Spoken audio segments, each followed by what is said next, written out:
유일하게 다대일 데이트가 된. 그러면서 이제 정숙님이 잠깐 뭐 안 갖고 온 거 있다고 잠깐 들어가는데 이때 영호님 센스 있어. 마침 또 두 명이고 하니까 이렇게 추운 날은 차에 탔을 때 따뜻한 게 더 중요하지. 이런 게 훨씬 더 센스 있는 행동이죠. 가서 뭐 문 열어줘야 되니까 여기서부터 기다리고 그 의전에서 막 가고 이럴 필요 없죠. 이렇게 센스 있게 미리 시동부터 걸어놨고요. 근데 이제 센스 있게 시동부터 걸어놓은 것도 있고 뭐 두 사람이 대화하면서 오라고 뭐 일종의 양보한 것도 있고 그렇게 생각하면 정숙님에게 또 한편으로는 지금 막 그렇게 엄청 절실하고 이건 영호님 성격 자체가 그런 것 같아. 좀 매사에 엄청나게 그렇게 절실하고 조급하지 않은 것 같아요. 한편으로는 또 그렇게 또 아쉬울 게 없는 면도 보여요. 처음에는 이제 둘 다 뒤에 타고 나중에는 이제 상철님만 뒤에 타고 뭐 이렇게 이제 왔다 갔다 하겠죠. 센스는 노력으로 어제 나보다 오늘 내가 더 센스가 좋을 수 있죠. 그러면서 상철님은 파주로 출퇴근하냐. 지역을 굉장히 지금 많이 생각하는군요. 아무래도 뭐 연애를 염두에 두니까 그럴 수도 있겠죠. 네, 이거를 또 잘 기억을 하고 있네요. 상암에서 가면 50분. 정숙 씨가 자기랑 안 맞는다고 감지한 포인트는 영호님은 정숙 씨를 묘사할 때 계속 그러거든. 내가 처음에 생각했던 사람과는 다르다. 내가 처음에 생각했던 것보다 더 뭐 활달하다. 내가 처음에 그런 식으로 얘기하거든요. 그러면 영호님이 기대하는 여성상은 아닌 거야.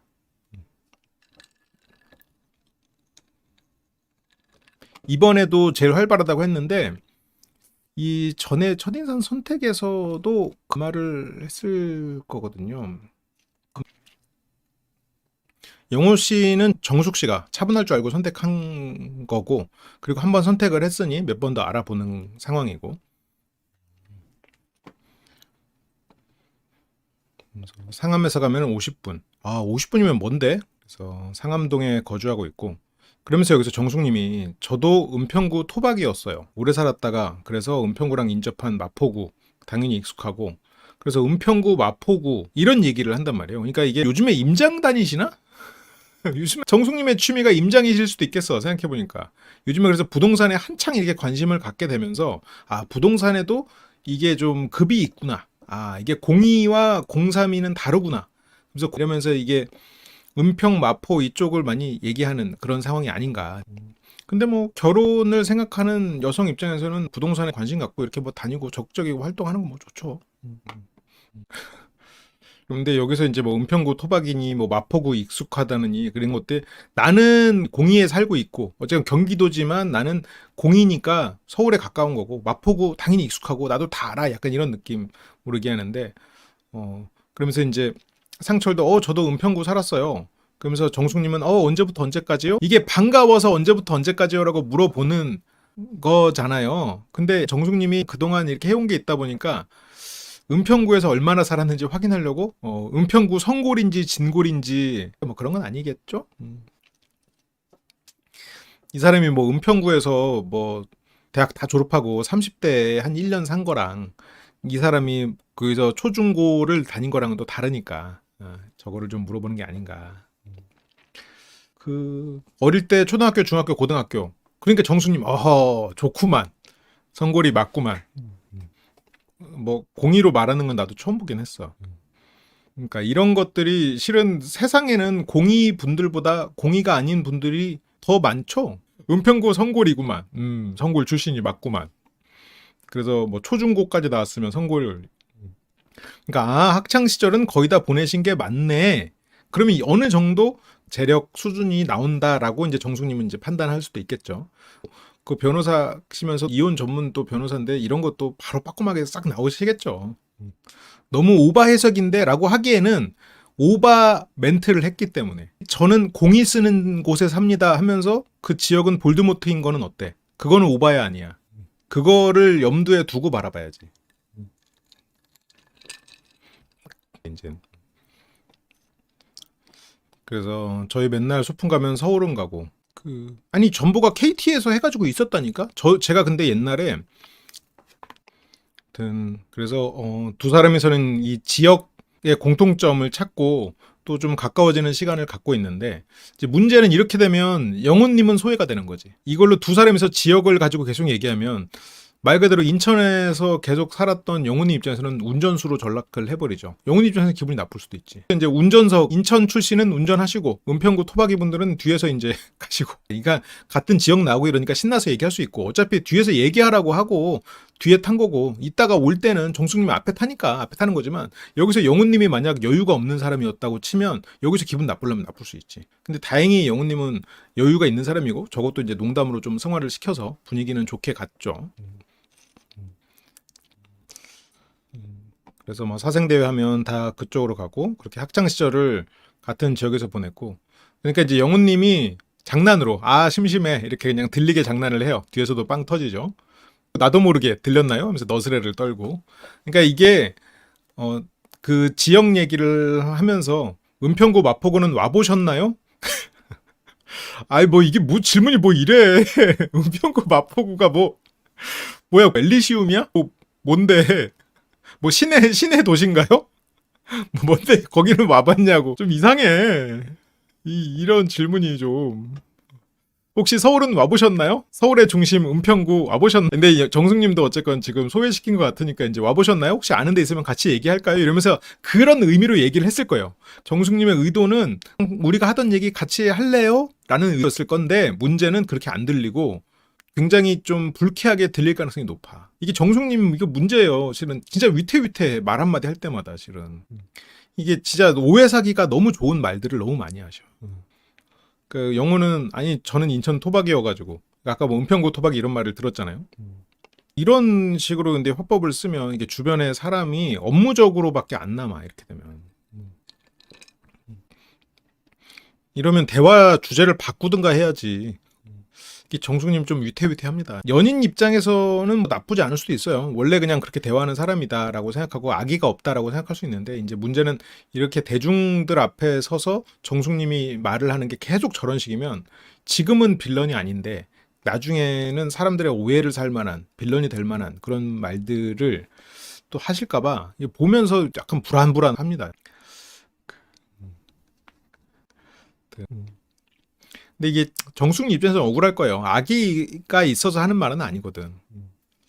그렇게 이제 운전한 사람에게 고생했다고 말하고, 영훈님은 또 농담으로 택시비 25,000원이라고 굉장히 비싸죠. 굉장히 이제 비싸고요. 그러면서 발열 버튼에 대한 얘기. 이따 돌아올 때 이제 발열 버튼 하자고. 아유 정숙님 같이 있어서 긴장했나 봐요. 이러면서. 정말 적절한 멘트 되게 잘하지 않아요? 이것도 진짜 정말 사소한 거예요. 영훈님에 대한 멘트 칭찬을 굳이 상철님의 동의를 구하지 마요. 영훈님에 대한 칭찬은 영훈님한테 하면 되지, 그걸 왜 상철님한테 동의를 구하는 거야.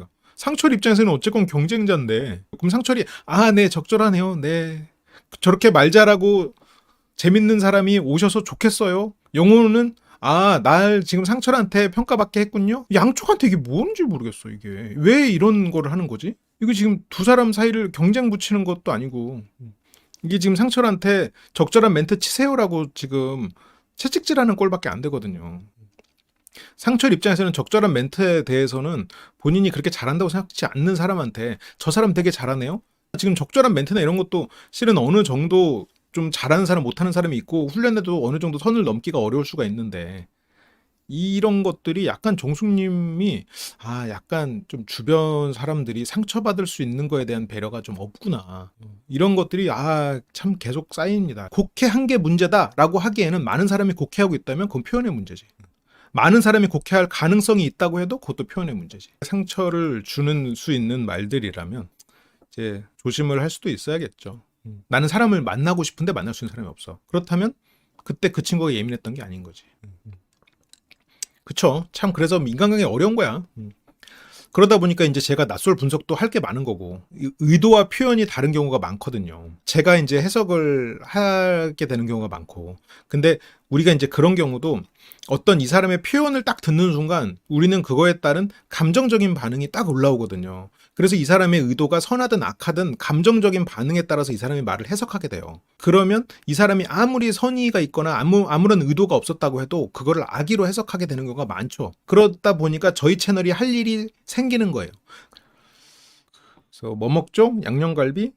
그래서 정숙 씨가 이제 오늘 사는 건 나니까 더 비싼 거 드셔도 돼요. 라고 하니까 영호 씨가 잠깐만요. 그래서 영호 씨가 또 장난으로 아유 그러면 더 비싼 거 이렇게 하면서 장난을 치고요.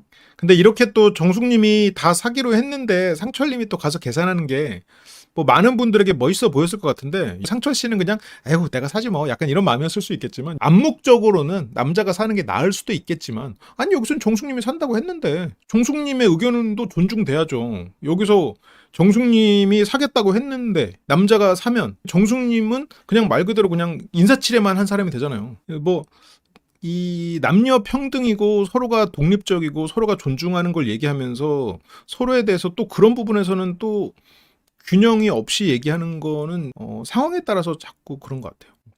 그래. 나는 여성이 뭘 산다 했을 때 사는 게 나는 그게 여성에 대한 존중이라고 생각해요. 근데 이제 뭐 서로가 아무 말이 없다. 그러면 암묵적으로 남자가 사는 게 더 나을 수 있지. 정숙님이 사겠다고 한 거는 나는 이게 그래서 뭐 영훈님이 여기서 살 마음이 없었거든요. 난 근데 그게 뭐 나쁘다고 생각하지는 않아요. 그거는 진짜 여성들끼리나 하는 잘못된 남자에 대해서 모르는 사람들끼리 하는 얘기예요. 마음 있는 여자에게 돈을 안 아끼는 남자는 돈으로 여자의 마음을 얻으려는 남자들밖에 없어요. 그러면 우리가 이제 물질적으로 계속 선물 공세나 하는 남자들을 얻게 돼. 그런 남자들은 마음에 있는 여자한테만 돈을 쓰죠. 근데 진짜 괜찮고 뭐 괜찮다고 표현하진 않을게요. 물질로서 사람의 마음을 얻으려고 하는 사람이 아닌 그냥 이 사람과 대화를 하고 이 사람과 대등하다고 생각하는 사람은 더 좋다고 돈을 더 쓰지 않아요. 그래서 그 사고방식을 가지고 남자를 만나면 물질 공세를 하는 사람을 만나게 될 거예요. 그런 사람 봤잖아요. 그냥 여자의 마음을 얻으려고 돈을 쓰는 것 뿐이야. 그래서 그런 말이 현혹되면 안 돼. 실은 가장 틀린 말 중에 하나예요. 이건 내가 단호하게 말할 수 있어. 물론 물질 공세가 나쁘진 않죠. 뭐 물질을 주면 좋지 뭐. 어쨌든 공세인데 뭐. 이 사람이 돈을 안 쓴다고 마음이 없다라고 생각하는 건 논리적이진 않아요. 돈이 없어서 안 쓸 수도 있고 돈을 아끼는 사람도 있고. 그러니까 이게 그러면 남자가 예를 들어서 돈을 막 써. 그러면 그렇게 되면 여자는 돈을 안 써. 그럼 여자는 마음이 없는 건가? 반대로 여성이 남자가 좋아서 막 선물을 주고 막 물질을 줘. 근데 남자는 그냥 받으니까 그냥 그래. 그러면 여자만 좋아하고 있는 건가? 아닐 수도 있다는 거죠. 그거를 마음으로 연결시키는 거는 실은 너무 비논리적인 사고방식이에요. 이 사람이 나에게 호감 있는지를 판단한다 했을 땐 이 사람은 호감이 없어도 처음 만나는 사람들 누구든 물질적인 걸 써서 사람의 마음을 얻어야 되는 사람일 수도 있어요. 그러면 그 사람은 모은 돈이 없을 거야. 그러니까 여러 가지가 연결돼 있다는 거지. 그 물질의 단위가 수천만 원이라면 거기서부터 뭐가 문제냐. 그 사람이 수천만 원의 물질 공세를 나한테 하고도 자산이 많은 사람 정도의 규모가 있는 그렇게 거대한 재벌 정도의 수준의 사람이 나를 만날까? 라는 의심을 해야 되고 만약 이 사람이 재벌급이 아닌데 나한테 물질 공세 수천만 원에? 이 새끼 그러면 그지야. 그지를 왜 만나? 그런 미래가 없는 그지를 왜 만나냐고. 미친놈이에요. 나한테 수천만 원 쓰면 그 수천만 원이 현혹되면 안 돼. 얘는 미래가 없어. 아니면 재벌이 지금 장난치고 있는 거거나 둘 중에 하나지. 그런 거에 현혹되면 봐봐 벌써 문제잖아요. 지금 우리는 알아. 객관적으로 보니까 이게 보여. 그지 만나도 되죠. 하지만 미래가 없는 사람 만나도 되지. 그 미래를 내가 챙기면 되니까. 아니면 인정 욕구가 엄청나게 큰 사람일 수도 있겠죠. 그지는 만나도 되지. 하지만 그지가 되는 과정에서 그 사람의 다른 선택지가 있었음에도 스스로가 그지가 되는 선택을 꾸준히 해온 사람을 만날 거야? 인생의 선택이 그지가 되는 방향으로 평생을 선택해온 사람이고 앞으로도 선택할 사람인데 그지가 되는 선택을 한 이유가 그 사람의 인정 욕구인데 그런 사람을 만나도 될까? 그건 정서적으로 실은 아픈 사람이에요. 그건 아픈 사람입니다. 그리고 현재만 존재하는 거 아니에요. 그리고 이 사람의 지금 행동은 과거와 미래가 다 연결돼 있어요. 그러니까 저는 남녀를 구분하지 않고 두 사람이서 어쨌건 서로가 잘 맞고 마음을 나누고 그리고 항상 어떤 사랑이라는 건 헌신이라고 하잖아요. 그래서 헌신을 하는 거에 대해서 전제 조건은 두 가지가 있어요. 좋은 사람을 알아볼 수 있도록 나를 좋은 사람을 만드는 것과 안목이 또 내가 좋은 사람이 되고 안목이 있어야지. 그리고 두 번째는 과감해야 됩니다. 헌신을 하더라도 내가 이 사람한테 끌려가면 안 돼. 끝낼 거면 끝내야 돼. 근데 내가 이 사람을 선택을 해서 이 사람을 사랑해서 뭐 결혼을 해서 평생 내가 이 사람 가기로 했어. 그때는 뭐 어쩔 수 없지 뭐. 안목이 없어도 헌신을 해야죠. 근데 그 헌신이라는 거는 상대와 장기 관계를 맺기 위해서 꼭 필요합니다. 나도 희생하고 상대도 희생하고. 근데 관계를 길게 맺으면 어떻게 되냐? 나만 희생하는 것 같아. 상대의 희생은 안 보여. 약간 집안일 같지. 나는 내가 집안일 하는 건 힘들어. 근데 상대가 한 집안일은 안 보여. 그래서 헌신해야 된다는 생각을 하지 말아야 돼요. 저 사람도 희생하고 있겠거니. 저 사람도 헌신하고 있겠거니. 그냥 그렇게 가야 돼. 근데 이렇게 내가 희생하고 상대가 희생을 하고 있을 거라고 생각하고 그렇게 신뢰하고 가는 관계에 돈 썼으니까 사랑하니 그게 무슨 상관입니까? 그런 계산하면 진짜 그 어떤 헌신을 통한 장기적으로 이 사람과 마음이 커지는 그런 거를 경험하겠어? 그런 경험 못 해요. 스스로의 가치를 돈으로 매기고 그 가치를 가지고 상대가 이게 사랑을 받고 있는지 안 받고 있는지를 판단하고 그러면 안 돼. 그런 건 어떻게 보면 정말 나중에 정말 큰 의미의 이 사랑에 빠지는 거 말고 이 사랑으로 관계가 쭉 유지되는 그 경험을 못 하게 될 수가 있어요. 항상 계산해야 되니까. 그리고 역할에 대해서도 유연해야 돼요. 20대가 바라보는 남녀의 역할, 30대, 40대 다를 수 있어요. 물론 뭐 남녀가 뭘 굳이 역할이 달라야 됩니까? 아닐 수도 있겠지. 그런데 만약 내가 가지고 있는 어떤 그게 편견일지 아니면 뭐 직관적 사고일지 모르겠습니다만 그런 게 존재할 때 그게 나이가 들었을 때 적용이 안 될 수가 있어요. 바뀔 수가 있어. 세상이 바뀌고 세상의 사람들의 생각이 바뀌고 역할이 바뀌어. 구조가 바뀌어. 빨리빨리 적응해야 돼. 그래서 아무튼 첫 번째 질문. 이런 옷은 어디서 사야 되는 겁니까? 옷이 이쁘다는 칭찬이야? 옷이 튄다는 비난이야? 그래서 이런 옷이 굉장히 개성적이다라는 살짝 장난스러운 말이 아닌가 싶기도 하군요. 그래서 이런 옷은 백화점 아울렛에 다 있습니다. 아, 그렇군요. 그래서 백화점에도 있고 아울렛에도 있고 이거는 본인의 자부심 백화점과 겸손함 아울렛 이거를 같이 이어서 얘기한 건가? 그래서 백화점 아울렛에 다 있대요. 그렇죠. 근데 색깔이 잘 어울려요. 약간 찌르는 농담이 될 뻔했지만 색깔이 잘 어울린다고. 그렇게 또 칭찬으로 넘어가고요. 호피무늬 옷을 가져오지는 않았지만 상철 씨는 호피무늬 옷을 가져오려다가 호피무늬 후드티가 있대요. 뭐 후드티가 호피무늬면 뭐 괜찮을 수도 있을 것 같고. 근데 보면 상철 씨가 은근히 좀 이런 것들이 좀 있고 이렇게 정숙 씨가 느끼기에 상철 씨가 완전히 꽉 막히고 지루한 사람은 아니겠구나 이런 생각이 들 수 있을 것 같아요. 왜냐면 서킷 얘기할 때도 상철님은 서킷에 가봤다고 했거든요. 그래서 서킷에 가봐서 이렇게 두근두근 하는 걸 경험했다고 했거든요. 그리고 여기서도 호피무늬 후드티가 있다 이런 걸 보면 정숙 씨가 느끼기에 상철 씨는 이게 정숙 씨가 조금 말이 센 편이고 상철 씨는 좀 잘 듣는 편이잖아요. 그래서 그렇게 잘 맞는데 그렇게 잘 맞는 사람 치고 또 상철 씨가 또 이런 경험도 있고 과감하고 이런 거 면도 있어. 그래서 정숙 씨가 느끼기에 상철 씨는 굉장히 잘 맞는 사람일 것 같다는 생각이 들어요. 여기서도 물론 상철 씨가 그냥 맞춰주려는 말일 수도 있겠지만 봉사활동 다니는 거 보면 그 아이가 아닐지도 그럴지도 그래서 대박 그렇게 이제 상철 씨는 또 정숙 씨에 대해서 벌써 몇 가지 공통점들이 좀 어필이 되고 있죠. 그래서 원래 두 분 다 잘 드시냐? 근데 상철 씨는 원래 많이 못 먹는데 그리고 영호 씨는 대식가고 근데 많이 안 먹는데도 엄청 잘 크셨네요. 뭔가 이게 막 나쁜 건 아닌데 정숙 씨의 말은 살짝 듣기에 따라서 이게 물론 뭐 꼬아 듣는 사람이 잘못이라고 할 수도 있는데 이거는 꼬아 들어지는 건데 이게 영훈님이 듣기에 나는 잘 먹는데도 키가 덜 컸네요라고 들릴 수가 있어. 영훈님은 그래도 키가 어쨌건 크니까 그나마 덜 그렇게 들리는데 어쨌건 영훈이 입장에서는 내가 상철보다 작은데 많이 먹는데 너는 크지도 않았는데라고 비교하는 왜냐면 저거 자체가 평가하는 말처럼 들릴 수가 있다 보니까 이게 항상 이게 평가가 조금씩 숨어 있어. 그러니까 여기서 많이 안 먹는데도 엄청 잘 크셨네요. 그러니까 여기서 영훈님이 이거를 유연하게 대처는 하는데 세상 어딜 가나 노력형이 있고 천재가 있는 법 하면서 겸손해야 해요. 근데 지금 벌써 비교에 대한 결론으로 영호님이 저는 노력해도 이 정도고요. 천재형이죠 천재형. 정숙님 말대로 안 먹었는데도 크네요. 난 먹었는데도 지금 안 컸다는 얘기지. 근데 이게 나는 노력형이라 그렇지 뭐. 난 노력해도 여기까지예요. 이렇게 지금 하는 거거든. 영훈님은 지금 비교라고 느꼈잖아요. 이게 지금 영훈님이 농담을 농담으로 받은 거긴 한데 정숙님의 농담이 비교가 있고 영훈님은 그거를 비교로 받았어요. 영훈님이 말을 잘하는 거를 가지고 상철님한테 너무 말 잘하지 않아요? 이런 식으로 상철님한테 얘기를 한다거나 이런 것들이 이제 계속 지금 쌓이고 있잖아요. 영훈님 비교로 받았잖아요. 그래서 어쨌건 유머로 유쾌하게 넘겼지만 그래서 빵 터지고요. 그러면서 상철님은 원래 입이 짧나요? 근데 원래 배가 작대. 그래서 회사에서 점심으로 한 끼만 닭가슴살 샐러드를 5, 6년 이상 먹다 보니까 그러면 점심으로 한 끼를 닭가슴살 샐러드를 먹었다는 거는 이 사람들하고 같이 이렇게 점심을 먹으러 나가거나 하지는 않았나 보네. 점심으로 한 끼는 닭가슴살 샐러드를 먹고 뭐 아침 저녁은 뭐 드시고 이러는 거죠. 도시락 싸와가지고 같이 먹는 팀들이 있어. 일식이 아니고 점심을 그렇게 드신다는 거죠. 그래서 역시 피지컬은 아무렇게나 나오는 게 아니다고. 이게 회사에서도 아니면 밥도 뭐 혼자 먹을 수도 있는 거고 취향 맞는 사람이랑 먹을 수 있는 거지. 여기도 뭐 천재인 줄 알았는데 노력까지 하는구나. 닭가슴살로 이렇게 한 끼씩 먹드시니까. 정숙님은 이제 굉장히 재밌어하고요. 영훈님이 이제 계속해서 이렇게 농담과 이런 걸로 분위기를 계속 띄우고 있죠.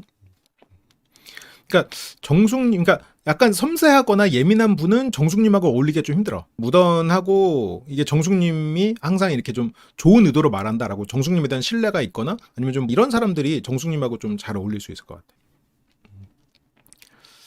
그러면서 여기서 사장님인데 제로콜라 저희가 주문했었는데 서비스로 주시려고 천천히 주셨구나라고. 아하, 영호님이 넉살이 좋은 건 좋지만 이렇게 지금 자영업자들 힘들게 할 거야? 이거 물론 뭐 얼마 버시는지는 모르겠지만 한 푼 두 푼 모으시는 힘든 자영업자님들한테 지금 저러면 돼? 이분이 그리고 사장님이 아닐 수도 있잖아. 지금 알바가 지금 자기 그 시간 거기서 까가지고 갖고 와야 될 수도 있어. 아하, 그리고 지금 두 번 오지도 않을 거잖아. 단골되지도 않을 거면서. 그러니까 넉살이 이게 너무 넘치셨어. 응? 그렇게 입이 짧은 피지컬 상철, 입담으로 제압하는 영호라고 하는데 지금 약간 입담으로 넘을 수 없는 그런 벽은 있는 것 같아요. 그러니까 이게 그리고 상철님 화장실 좀 갔다 오겠습니다 하고 일어났는데 솔직히 조금 티났어. 계산하러 가겠구나 싶어. 그래서 사회생활 짬밥 있는 정숙님 그리고 영훈님 바로 눈치챘죠. 상철님이 계산하러 가는구나.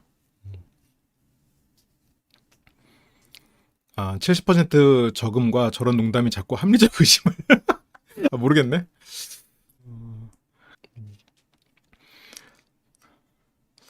그래서 여기서 이렇게 벌떡 일어나서 이제 말리러 가는데 영훈님은 정숙님이 계산하는 게 맞다고 생각했을 거예요. 정숙님은 내가 계산한다고 했으니까 내가 계산하려고 한 거고. 근데 상철님은 첫 데이트인데 그냥 내가 계산하는 게 편하지 뭐 하고 그냥 하는 성격이고.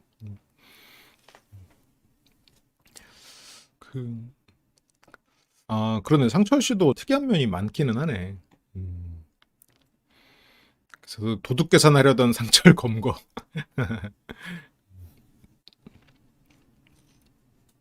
그래서 영호 씨가 뭐 말리려는 오는데 영호 씨의 의도는 상철을 말리고 정숙 씨가 계산한다고 했으니까 상철 하지 마. 약간 이런 의도가 아니었나.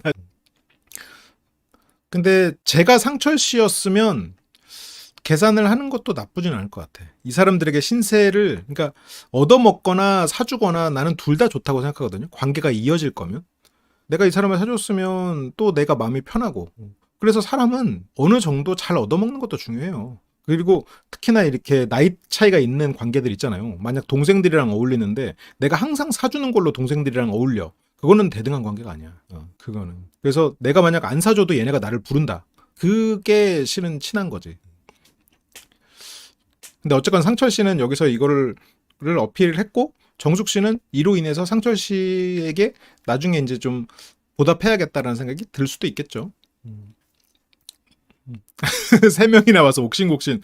그렇죠. 사장님 입장에서는 뭐야 빨리빨리 하지 뭐 하는 거야 약간 이런 느낌이지. 그래서 그렇게 상철님은 스크린 아웃을 잘 해가지고 딱 몸으로 딱 철통방어 해가지고 본인이 계산을 성공하고요. 정숙 씨 입장에서는 진짜로 내려고 했을 거예요. 아니 본인이 충분히 고마운 마음으로 내는 거니까. 정숙 씨가 만약 계산을 했어도 뭐 첫 데이트인데 나를 내게 하냐 그렇게 생각하지는 않았을 거예요. 그렇게 영훈님은 뒤늦게 카드를 들고 달려왔으나 이미 상황 종료. 영훈님은 계산할 마음은 없었잖아요. 영훈님 입장에서는 뭐 정숙님이 낸다고 했고 정숙님이 쏜다고 했는데 뭘 약간 이런 느낌. 내가 상철 씨여도 저랬을 것 같기는 해요. 왜냐면 이 만남을 계속 이어갈 거고 이 상황에서는 어쨌건 내가 운전도 영우 씨가 했고 운전을 영우 씨가 한 상태였고 그리고 나는 정숙 씨랑 앞으로도 계속 볼 거니까 내가 일단 계산을 해서 나중에도 또 볼 명분도 만들어 놓고 하면 좋으니까 내가 상철 씨도 했을 거는 같아. 근데 뭐 상철이 쏜다면 뭐 그래 뭐 남자가 쏘는 거 좋지. 아유 잘 먹었습니다. 커피는 제가 쏘겠습니다. 이렇게 하는 거지. 그러니까 이게 다른 거는 막 굉장히 뭐랄까 의식이 바뀌고 어쩌고 하는데 또 이런 경우에는 또 막 그 뭐랄까 역할을 또 이렇게 구분하고 이런 게 아쉬운 포인트 같아요. 여기서 영호님이 뭔가 한마디 했으면 영호 씨 이름이 바뀌었을 텐데 영호 씨가 여기서 노노 하면서 달려왔어요. 그러면 이제 노노가 되는 거고. 소심씨처럼. 소심? 이거 한마디로 소심씨가 됐는데. 그리고 근처 카페에서 커피를 마시기로 하고 영훈님은 여기서 또 센스 있게 상철님 것까지 계산을 하는군요. 그러면서 정숙과 영호 씨의 대화가 시작이 되는데 정숙님은 저희 되게 대화 많이 한 것 같은데 그래도 이렇게 공식적인 1대1 대화는 처음이다. 야 이쪽까지 식물들이 쫙 깔렸네 이거. 정숙 씨가 제가 인터뷰에서도 영훈님한테 호감이 있다고 말을 했고 캐리어 끌어줄 때부터 호감이 있었고 그리고 그 다음엔 상철님한테 표정 안 좋죠. 지금 영훈님 계속 좋게 유쾌하게 농담으로 잘 넘기는 사람인데 유쾌하게 농담으로 잘 넘기는 사람은 어떤 사람일까? 이게 광수님 같이 노력형으로 개인기식 개그가 아니고 상황 판단을 해서 그 상황에 적재적소에 유머를 넣는 사람은 어떤 사람일까? 시야가 넓은 사람이에요. 상황 파악을 하고 있는 사람이야. 그러면 정숙님이 지금 계속해서 상철님과 나를 비교하는 말을 하고 있고 지금 지역에 대해서도 공의, 은평구, 토박이 발언 이런 것들 내가 앞에서 인천 출신의 공무원으로 내가 앞에서 운전하고 있는데 뒤에서 은평구 토박이라는 농담하고 그리고 키에 대해서도 안 먹었는데 어떻게 이렇게 커요? 라고 나보다 더 큰 사람한테 키 얘기했고 이런 거 영훈님 다 생각하고 있을 거예요. 영훈님이 이거를 놓쳤을 리가 없어. 이런 걸 놓치는 사람은 영훈님처럼 그렇게 적재적소에 유머를 못 넣어요. 그래서 영훈님은 아마도 그런 것들을 다 알고 있을 거야. 그래서 어쨌건 정숙님은 사실 저는 지금까지는 호감 있는 사람이 2명인데 마침 그 2명이 본인을 선택해준 오늘. 지금 2명, 니네 둘이 와서 너무 좋다. 오케이. 그러니까 당신들 2분이 와주셔서 너무 감사합니다. 지금 그렇게 말을 하고 있죠. 그래서 그럼 오늘 최고의 날이네요. 정숙님에게는, 당신에게는 여기서 앞에 생각됐죠. 정숙님에게는 최고의 날이네요. 정숙님 맞아요. 뭔가 가면 갈수록 힘들 수도 있지 않을까 걱정은 되는데 아무튼 그런 상황입니다. 이게 물론 좋게 해석하면 영훈님이 와주셔서 오늘 참 최고의 날이에요 라고 하지만 영훈이 입장에서는 상철님도 와주셔서 최고의 날이시겠네요 라고 말한 건데 정숙님은 맞아요 라고 한 거거든. 그래서 약간 이런 좀 예민한 사람들을 상대하기에는 정숙님은 걱정돼요. 걱정되는 포인트들이 이런 것들이 섬세하진 않거든.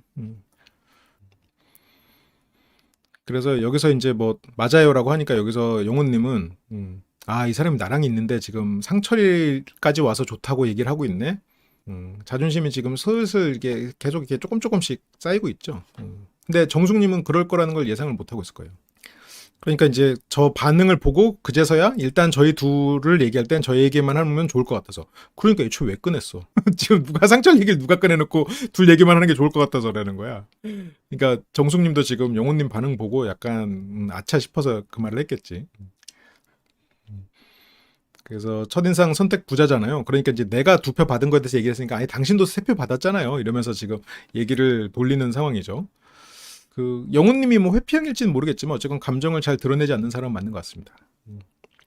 그래서 오늘 선택할 때 고민 안 했어요? 그 이유는 내가 정숙 씨를 선택한 건 고민 없었다. 그 이유는 주변을 챙기는 것 같더라고요.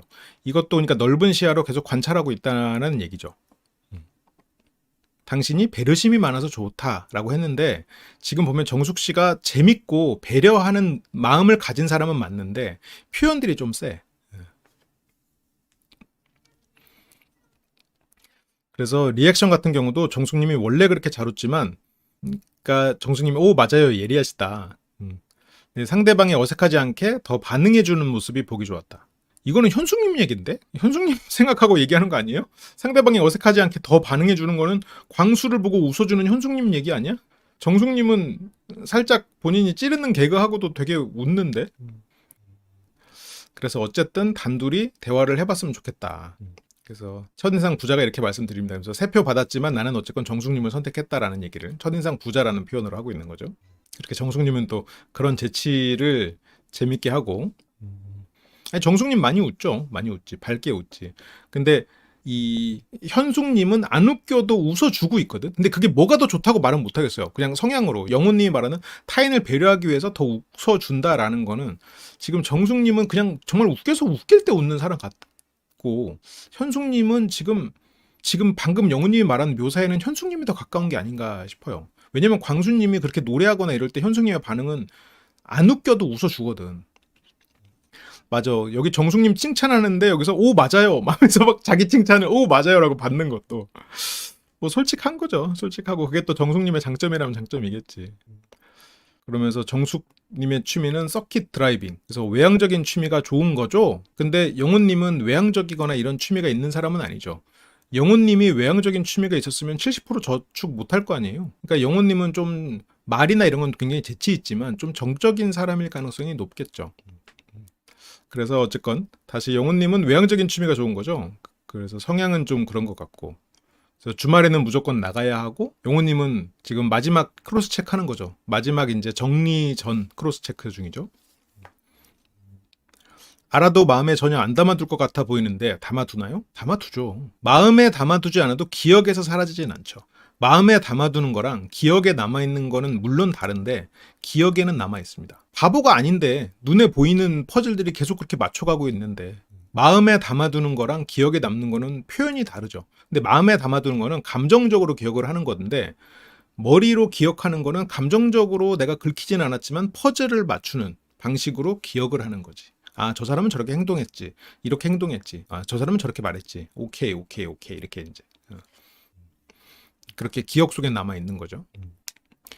그래서 주말에는 무조건 나가야 되고, 근데 이제 정숙님은 20대 때는 무조건 나가야 됐었는데, 근데 이제 나이가 먹으니까 좀 체력도 그렇고, 그렇다고 하니까 이제 영훈님은 이게 보통 여기서 근데 영훈님은 어때? 아, 이 사람은 본질적으로 외향적이구나. 나랑 안 맞겠구나. 라고 생각을 오케이, 나랑 안 맞는 이유 하나 추가 이렇게 되는 거지. 영훈님은 그렇게 생각할 가능성이 높죠. 그러니까 여기에서 그 영훈님은 조금 더 뭐랄까 본인의 생각하는 걸로 상대를 판단하게 되는 거지. 그래서 결과는 격주에 한 번씩 놀러 가는 거 선호. 어쨌건 놀러 가야 돼.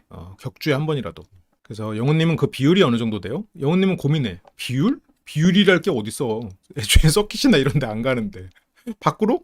뭐 놀러 가면 그건 특별한 날이지. 뭘 격주에 한 번? 그걸 비율까지? 지금 정숙님은 5대5가 됐단 말이에요. 주말에 그러니까 놀러 가는 주말 안 가는 주말 했을 때는 옛날에는 10대 0이었다가 지금 5대5가 된 거예요. 비율이. 근데 용호님은 그게 비율이 있어? 그러니까 이제 약속을 일부러 만들진 않아요. 뭔가 상대가 가져가면 가는 거고 뭐 내가 일부러 그렇게 나가야 되는 그런 상황은 아니다. 그래서 뭔가 나가거나 뭔가 약속을 만들진 않아서 뭐 여자친구가 있어야 따로 놀러 가는 편. 그러니까 있으면 맞춰주긴 하지만 본인 성향은 뭐 굳이 나가는 성향은 아니라는 거지. 근데 남자들은 그런 사람들 진짜 많더라고요. 물론 이제 이혼 변호사시다 보니까 이런 데이터베이스가 굉장히 쌓였을 수는 있겠지만 이게 나 이런 말들은 좀 그래. 남자들을 그냥 싸잡아서 생각하는 것도 물론 나는 그런 사람이지만 싸잡아서 생각하는 것도 그렇고 여기서 영호가 얘기한 것을 남자들로 퉁쳐서 얘기하는 것도 그렇고 좀 좋은 편은 아닌 것 같아. 그래서 영호 씨는 여자친구 없이는 영화관도 안 가는 타입이고 그러면 격주로 한 번씩 놀러 가는 건 괜찮냐? 근데 그거에 대해서도 제대로 대꾸 못해. 정숙님이 이게 이런 것들이 이제 계속 쌓이고 있죠. 그러니까 조심성은 확실히 없다라고 보는 게 맞는 것 같아요. 조심성이 없다. 그치? 정숙님은 조심성이 없다라고 보는 게 좋을 것 같고. 근데 영호는 여기서 솔직히 말해요. 근데 이렇게 외향적인 사람하고 만난 적이 없었다. 근데 이거는 정숙님을 선택하고 나서도 비슷한 얘기를 했었어요. 그때는 정숙님이 내가 생각했던 첫인상과는 다르지만 그래도 좋다는 식으로 포장해서 얘기했지. 그러면 정숙님에게 처음에 기대했던 거는 정숙님이 이런 외모로서 풍겨지는 그런 느낌, 좀 단아하고 조용할 것 같은 그런 이미지를 생각하고 선택했을 가능성이 크겠죠.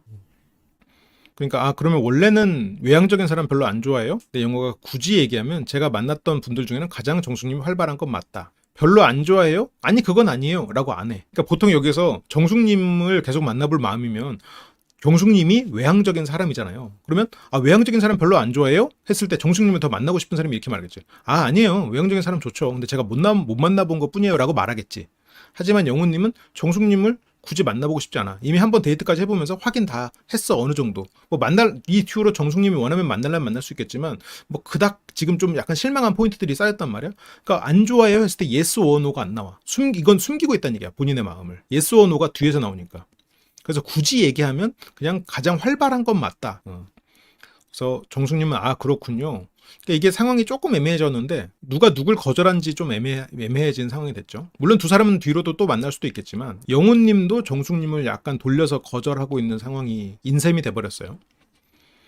그래서 영훈은 아직까지는 이미지가 물론 더 친해지면 영숙님 같은 스타일이 오히려 더 여릴 수도 있다고 보거든요. 그렇다면 지금 봐봐요. 이게 영훈님이 이게 속내를 좀 드러내고 있는 부분인데 영훈님은 지금 정숙님에 대한 방금 얘기를 뭘로 했어요? 외향적이냐 내향적이냐 밖에 나가서 노냐 안 노냐로 계속 얘기를 풀어가다가 여릴 수도 있다라고 얘기했죠. 그러면 영훈님이 정숙님을 거절하고 있는 포인트는 뭐예요? 여리지 않은 사람이어서 부담된다는 얘기거든요. 그러면 여리지 않은 사람은 뭐예요? 정서적으로 아니면 심정적으로 다른 사람에게 조심하지 않는다는 얘기로 이어질 수 있죠. 여리다가 왜 나왔을지 생각해봐요. 정숙님이 가장 외향적이다. 여기서 가장 활발하다. 너는 가장 활발하다. 너는 가장 여리지 않다. 그러면 여린 사람은 어때요? 다른 사람을 얘기할 때 조심해. 지금 영훈님이 생각했을 때 정숙님은 우리가 지금 얘기하고 있는 조심성이 없고 다른 사람들, 예민한 사람들에게 조심해주는 그런 여린 마음을 가진 사람이 아닌 거야. 그렇잖아요. 지금 여기서 외향적인 거에서 쭉 나오다가 딱 정작 속내에서는 더 여릴 수도 있다. 정숙님이 그래도 더 여린 사람일 수도 있다. 예를 들어서 정숙님이 오히려 더 내향적일 수도 있다고 봐요라고도 안 하잖아요. 물론 이건 그러니까 말하다 보니까 나온 걸 수도 있는데 영훈님이 그러면 바라는 사람은 조금 더 조심성 있고 다정하고 차분한 사람을 원하는 거죠. 영훈님은.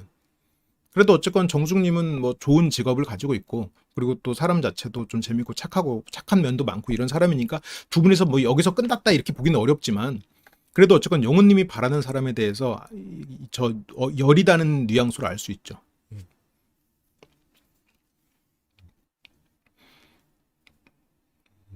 오히려 더 여릴 수도. 그렇다면 어쨌건 여려 보이지 않는다. 거칠다.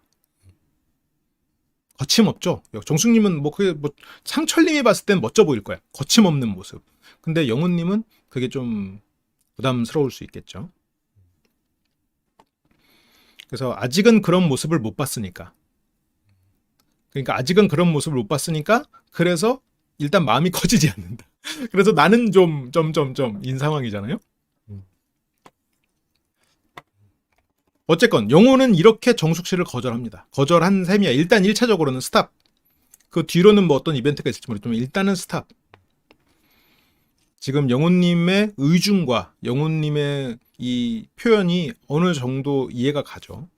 그래서 여기서 인터뷰에서도 좋은 사람이지만 이성적인 이끌림은 아니었을 수 있겠구나. 약간 그 시작점인 것 같아요. 이성적인 끌림 없어요도 아니고 아니었을 수 있겠구나.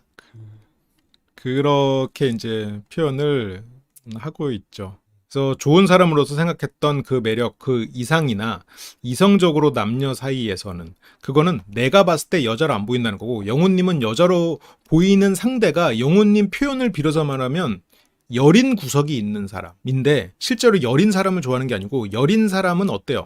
상대에게 상처 주려고 말하지 않죠. 차분하지, 더 조심하지, 그리고 상대를 배려하지. 그런 사람을 찾고 있는 거라고 보여져요. 그리고 또 어떤 외향적인 그런 취미도 물론 있죠. 그것도 포함되어 있지. 하지만 그거에 대해서 맥락으로는 그런 부분들이 좀 클 것 같습니다. 그런 걸 바라는 게. 근데 이번에 기수의 분들을 보면 어쨌건 정숙님이 가장 외향적이고 또 거침없는 그런 장점을 가지시다 보니까 영훈님이 가장 원하지 않는 포인트를 가지고 있는 거죠. 그래서 아직은 모르겠어요. 그래도 확답하지 않지. 지금 이 사람에 대해서 머릿속으로는 안 되겠다 이렇게 생각해놓고 이성적인 끌림이 없는 게 아닌가. 근데 그것이 약간 좀 시작된 것 같고 그런데 아직은 모르겠어요. 매번 보호막을 쳐대. 그 시작인 것 같아요. 아직은 그래도 모르겠어요. 시간이 짧았잖아요. 사중으로 안전장치를 해가지고 자기 의사를 표현하죠. 그리고 나오는 말이 저를 첫인상 선택해줬던 현숙 그리고 순자. 지금 여기서 이제 며칠 지내보니까 이렇게 자기 주장 좀 세지 않고 그래도 좀 이렇게 남 눈치 좀 봐가면서 좀 배려하는 그 미소, 그 웃기지 않아도 웃었던 현숙님. 그리고 남한테 이렇게 뭐 쓴소리 이런 거 못할 것 같은 순자님. 이렇게 일단 두 사람이죠. 첫인상을 선택해준 것도 맞지만. 근데 어쨌건 현숙과 순자하고도 대화해볼 시간을 가져보려고 노력하겠다. 그리고 지금 현숙님도 영훈님하고 대화를 해보고 싶어가지고 지금 굉장히 그 상황을 틈을 노리고 있는 상황이니까 현숙님하고 영훈님 한번 좀 기대를 해보겠습니다. 그리고 이제 상철님, 정숙님이 조금 더 관심 있는 태도를 보이는 것 같아요. 어제 상철님이 첫인상 선택해줄 때 전혀 예상을 못해서 상철님은 그래요? 티를 냈나요? 안 내지 않았어요? 그래서 그때 하고 되게 좋았던 순간이에요. 이번에는 영훈님 얘기보다 상철님 얘기를 하네요. 왜냐면 상철에게 표현하는 날이니까 정숙님 입장에선. 그러니까 정숙님 입장에서는 막 영호랑 비교하려고 했던 것보다 오늘은 상철에게 내 마음을 표현해야지 이게 이제 꽂혀 있으니까 상철님은 조금 더 위주로 말을 했던 것 같기도 해요. 그래서 오늘 데이트 누구랑 가고 싶냐고 인터뷰할 때 물어보잖아요. 그때 사실 상철님 얘기했어요. 그러니까 상철님은 이제 의외죠. 자기 혼자 관심 있고 지금 이 두 사람 사이를 내가 좀 비집고 들어가나? 그런 생각도 있었을 텐데. 그리고 상철님이 아까 자기소개할 때 그때 대화해보고 싶은 사람이 한 명이라고 말했잖아요. 마음에 드는 이성 질문에 지금은 한 명인데 두 명이 될 수도 있고 뭐 앞으로 많이 알아가 보겠습니다. 이것도 굉장히 어떻게 보면 좀 솔직하게 대답을 한 거죠. 그래서 그게 낯설어서 모범답안은 아닌데 그게 저인 거죠. 에이 또 뭐 확인까지 하시나. 맞죠. 상철님 맞고. 근데 또 이렇게 또 확인하고 과감하게 물어볼 수 있는 정숙이기 때문에 상철 씨가 또 더 끌릴 수 있겠죠. 어떻게 보면 영호 씨 입장에서는 좀 꺼려지는 정숙 씨의 속성이 상철 씨 입장에서는 굉장히 멋있어 보일 수 있을 것 같아. 이게 참 재밌는 거예요. 그러니까 이게 아까도 그러니까 정숙 씨에 대해서도 이게 꼬인 사람이 잘못이 아니냐라고 했잖아요. 근데 그거는 누구의 잘못이라고 딱 한 명을 찝긴 어려워. 그런 속성이 있기 때문에 잘 맞는 사람이 있고 그런 속성이 있어서 못 만나는 사람이 있고 그게 이번에 가장 극명하게 드러났던 게 장민님하고 22영식님의 그 충돌이었지. 완전히 또 그렇게 상극으로 부딪혀버리는 장면이 나왔잖아요. 그런 것 같아. 그 인간관계의 어떻게 보면 본질이지. 애초에 정답이 존재하진 않지만 그 관계 안에서 일어나는 그러니까 위치에 따라서 달라지는 참 그런 것 같아요. 그러니까 정숙님의 어떤 같은 하나의 속성도 누군가에게는 야, 이 사람 진짜 거침없이 말하고 멋있다. 내가 하지 못하는 걸 하네? 멋있다. 어떤 사람에게는 좀 자꾸 상처가 된다. 싫다. 어떤 사람에게는 나는 저게 좀 선을 넘는 생각 이렇게 뭐 여러 가지가 될 수가 있는 거니까. 그래서 뭐 어쨌건 그게 맞나 고민 좀 하다가 그렇지만 굳이 거짓말을 할 필요 없으니까 정숙님은 저는 그 부분이 감동 포인트였다. 위험 부담이 있는데도 그렇게 말해준 게 어쩌면 정숙 씨 입장에서는 영호보다 딱 솔직하게 말하는 한 명이라고 말하는 과감하게 말하는 그게 조금 더 멋있고 직진하는 모습처럼 보였을 수 있겠죠. 그렇고 다른 분한테는 진짜 아무 궁금증이 없어요? 에이 그건 아니지. 두 명 알아볼 수도 있고 한데 궁금증이 없는 건 아니고 기회가 되면 대화도 해보고 싶기는 하죠. 이것도 솔직하고 오히려 믿음이 가죠. 나는 이렇게 말하는 사람이 더 좋은 것 같아. 그냥 너무 맞춰주려고만 하는 사람보다 그냥 솔직하게 자기 지금 생각들 얘기해 주는 거. 그러니까 정숙 씨도 아마 이런 부분에서 더 믿음이 가겠죠. 근데 그렇긴 한데 특정인한테는 아직 그런 건 없다? 그러면서 또 궁금한 걸 물어봐요. 집 데이트 한 번도 안 해봤어요? 부모님이랑 살아서 그런가? 정숙님이 이렇게 하면서 자연스럽게 뭘 알게 되지? 이 사람이 지금 어떻게 거주하고 있는지, 혼자 사는지, 부모님이랑 사는지 이런 것들을 이제 자연스럽게 알 수 있게 물어보죠. 아까도 은평구에서 뭐 언제부터 지냈냐? 라고 하면서 마치 우리가 그러다가 마주친 적이 있지 않을까라고 하면서 질문을 하지만 이 사람의 그 살아온 환경 그리고 집안의 재력 수준을 뭐 100% 맞추진 못하겠지만 알 수 있는 그런 질문들을 이렇게 배치를 해놓는 것이 우연의 일치일 수도 있지만 저걸 통해서 얻어지는 정보들은 이 사람의 집안의 재력 환경에 대한 유추가 가능한 그런 단서들이 좀 있죠. 그래서 자기소개에서 집데이트 경험이 없다고 했으니까 근데 이제 상철은 집데이트라는 용어 자체가 좀 낯설어서 정숙님은 왜 낯설지? 원래 데이트의 마무리는 집데이트 아닌가? 그렇게 이제 생각을 하는 거죠. 그래서 상철님은 웬만하면 밖에 나가서 데이트를 가졌다. 그러니까 여기에서 이제 정숙님은 약간 좀 의아할 거야. 집이 작았나? 원래는 부모님이랑 같이 살았나? 지금 그러면 지금 따로 집을 얻을 정도의 재력까지는 아닌가? 아니면 좀 귀찮나? 어쨌건 그런 가설들이 생겼는데 집 데이트가 어색하다고? 밖에 나가서 왜? 집이 좁았구나. 아니면 집에 뭐가 있나? 집에 부모님이 있나? 여러 가지로 이제 조금 복잡해지지 정숙님은. 그래서 말씀은 되게 차분하게 하시는데 취향은 좀 특이하신 게 많은 것 같아요. 아, 그렇죠. 상철은 좀 많이 특이한 사람이지. 그러면서 그리고 상철도 보면 약간 자기 이게 기가 약한 사람은 아닌 것 같아. 그러니까 조용조용하고 조금 소극적으로 행동할 뿐, 이게 좀 자기 주장이나 자기 취향 같은 거를 추구하는 사람 같기는 해요. 그러면서 여기서 이제 취향이 좀 특이한 게 많은 것 같아요. 그러면서 도라에몽 자주 봐요. 애니로. 도라에몽은 정말 시대를 관통하는 애니죠. 요즘 애들도 봐요. 요즘 애들도 보는. 그래서 내가 그런 거를 좋아한다는 게 부끄러운 게 아니니까. 그래서 뭐 도라에몽 핸드폰 케이스도 도라에몽이군요. 애니메이션 좋아하는 거 뭐가 부끄러워요. 그렇게 두 사람의 이제 대화가 끝이 나고 상철의 호감은 올랐다. 그렇게 이제 호감이 더 상승했고요. 그랬다. 정숙님 말고는 아직까지 궁금한 사람이 크게 없다라고 하고 데이트 기회. 지금 오히려 상철님하고 정숙님이 상당히 좀 가능성이 높아지는 셈이 됐죠? 두 사람 사이에서 영훈님은 잘 챙겨주고 오빠 같은 그런 뭐 빈틈없는 느낌. 근데 일단 오빠 같은 느낌 이러면 약간 이성적으로는 좀 아니다에 가깝죠. 반면 상철님은 귀여운 느낌. 영훈님을 말할 때의 표정, 상철님을 말할 때의 표정, 굉장히 다르죠. 이게 라이브에서는 이렇게 이미지를 같이 보면서 하니까 확 비교가 되는데 이게 확실히 상철님을 생각할 때 미소가 나오는. 그래서 귀여운 느낌. 그래서 오빠 같고 귀엽고 이건 애초에 대칭이 아니잖아. 그렇다면 지금 상철님에게 확 호감이 쏠렸다. 잘생겨서 그런 것 같기도 하고. 이 미소 이거 어떡할 거야 이거. 무슨 이러놓고 뭐 영훈님이 뭐 47 이러고 있어. 응? 그래서 제가 원래 약간 서툰 사람을 좋아해요. 너무 빨리빨리 휘어잡고 이런 사람 별로 안 좋아하거든요. 그럼 천천히는 휘어잡아야 되는 거야? 뭐지? 이거는 뭐 좀 두고 봐야겠지. 그렇게 상철님은 되게 서툰 편인 것 같아서 매력이 느껴졌다. 그래서 53대 47. 본인 표정이나 이렇게 1대1 데이트는 53대 47 아닌데. 지금 이런 마인드를 버려야 돼요, 지금. 정숙님은. 일단 상철에게 올인해야 돼. 상철에게 올인하는 상태에서 다른 사람도 뭐 조금씩 산책하는 정도로 해야지. 일단 최소한 7대 3 정도 가야 돼, 마음으로. 인터뷰에서도 그 정도는 말을 해야 돼. 뭐 100대 빵이라고 하든가 차라리. 이거 이렇게 돼서 뭐 지금 계속 저울질하는 이런 식으로 가면은 물론 뭐 상철님이 그렇다고 해서 막 다른 사람 알아보고 가거나 그러지는 않겠지만 조금 더 아니다 싶은 거는 빨리빨리 정리하고 해야 될 것 같기는 해요. 근데 확실히 이제 좀 노하우가 있고 연륜이 있고 이러신 분들이다 보니까 좀 신중하긴 한 것 같아요. 그렇게 끝이 나고요. 근데 다음 주에 상철님이 누구랑 얘기하더라 이게? 영자님. 영자님이 또 이제 상철님에게 어떤 마음을 어필하기 시작하고요. 근데 또 상철님이 또 마음이 휙휙 변하는 또 그런 사람은 아니니까 또 어떻게 될지 모르겠지만 좀 두고 봅시다. 그래도 좀 막 그랬으면 좋겠어. 시청자 입장에서는 어쨌든 상철님도 정숙님도 고정되지 않고 새로운 사람도 좀 막 알아보면서 그렇게 되는 게 좋지 않겠나. 그런 기대를 해보고요. 그런 의미에서 뭐 53대 47 좋습니다. 좋아요.